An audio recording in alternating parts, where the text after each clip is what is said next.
but yeah, I need to tap out a BPM. I've made some insanely hard trap beats for artists with millions of monthly listeners. So I think I know what I'm talking about when it comes to trap beats. There we go. But let me share that knowledge with you. Ooh, okay. When I'm making trap beats, I like to start out with a synth, to be honest with you. Or like an ARP. Alright, don't need to find anything perfect. Just something to start with.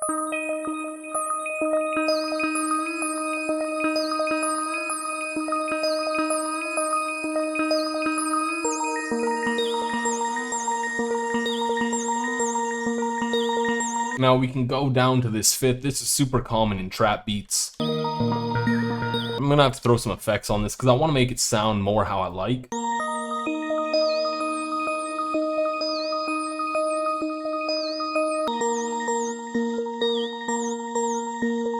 I'm not gonna lie, that's pretty clean actually. I want to throw in like an ambient vocal in here because what? Ooh, I was about to say white now. Ain't gonna find. Right now, what I'm trying to do is I'm trying basically just make a texture. Best way to find vocals in Arcade is just type in female. Honestly, the vocals here, they're not gonna matter that much.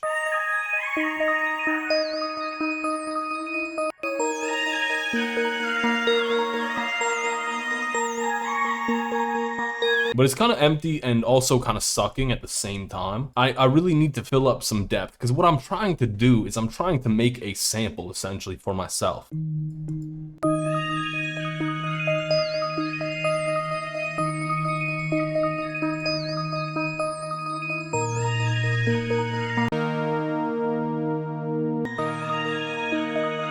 Throw in some weird sound effects in there. I don't know, bowed string could be cool.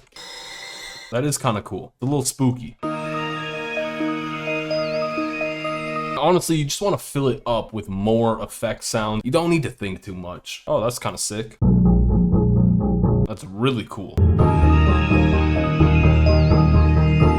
Cool, it's got way too much going on with frequencies. Like, we don't want all that.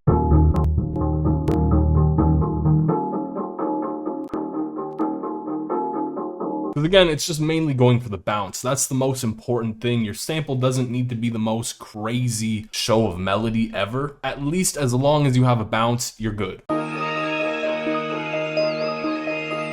Then you just want to render that out.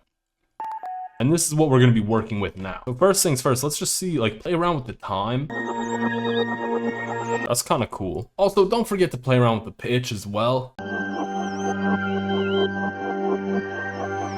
And probably the best way to play with your tempo is just speed the whole BPM up. Sweet, so we got this whole melody, it's good, it's cool. It's missing some stuff for sure. We gotta add it in. This is just how you start the melody. I like going with pianos. What did we do? We went down 300 cents. So if you don't know this, 100 cents equates to one piano note, so this is 100 cents.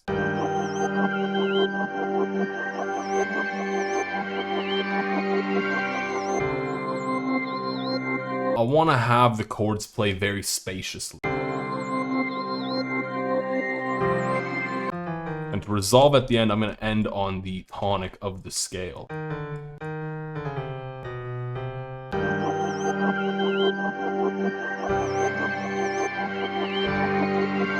It doesn't really sound like a lot of melodic motion is going on, so I'm just going to pitch up the middle note.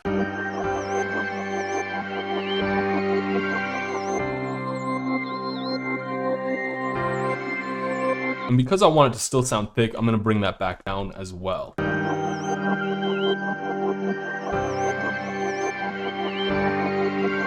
That's pretty much the basis for the melody.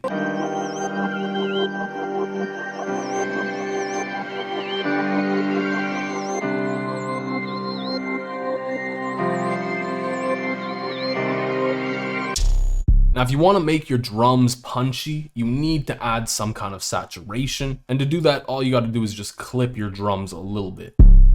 And to make sure you get that clean sound on your 808, go to your mixer channel for your 808 and just slap Fruity Soft Clipper on there.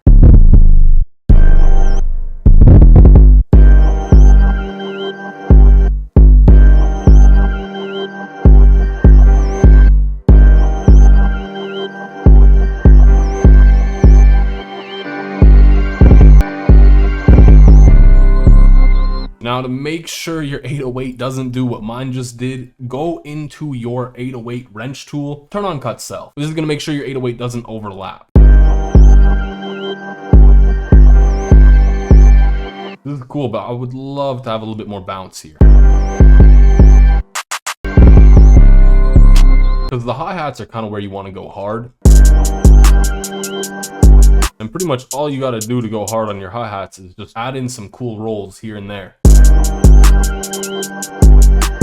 And a great tip for your hi-hats is if you want to accent any of your 808 notes, throw a roll where that 808 is hitting. Now, when you've done that for 4 bars, this is where you can get into messing around with pitch of your hi-hats. That's what's gonna make them sound crazy. So just like find like a roll here or there that you like this one. Pitch it down, see just how it sounds. And then if you kind of like it pitched down, lower the velocity for it, and then put another note right where you removed it. And then you can find some of these other rolls and just pitch them down too. And that's how you do those crazy rolls. You want to make sure you are intentional with your velocity. If you're feeling like your hi-hats need some variation, just find one of those rolls you added in and move it over somewhere else. And this is just going to create some syncopation in different parts.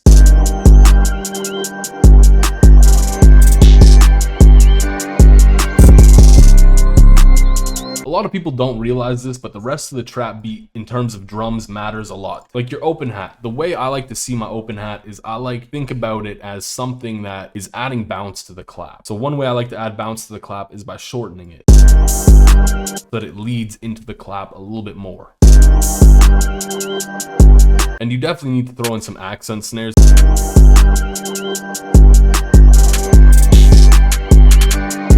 And that kind of ends up just being the same thing with the hi-hats. Do your rolls, feel free to pitch it around then.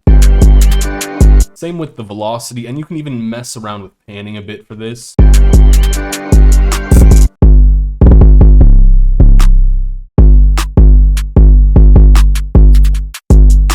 I'm just mixing everything right now, but if you want to see how to mix your drums, I'll link a video up above.